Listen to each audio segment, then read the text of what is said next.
నిషికను బెదిరిస్తున్న జగదాత్రి. అసలు ఏ విషయంలో బెదిరిస్తుందో ఈ వీడియోలో చూద్దామా. ప్రెగ్నెన్సీ విషయంలో అబద్ధం చెప్పిందని, ఆ విషయం చెప్తానన్నావని ఇంకా చెప్పలేదు ఎందుకని అడుగుతుంది.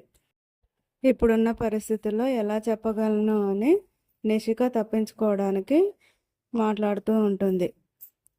నువ్వు చెప్పకపోతే నేను చెప్పాల్సి వస్తుంది అని బెదిరిస్తూ ఉంటుంది జగదాత్రి.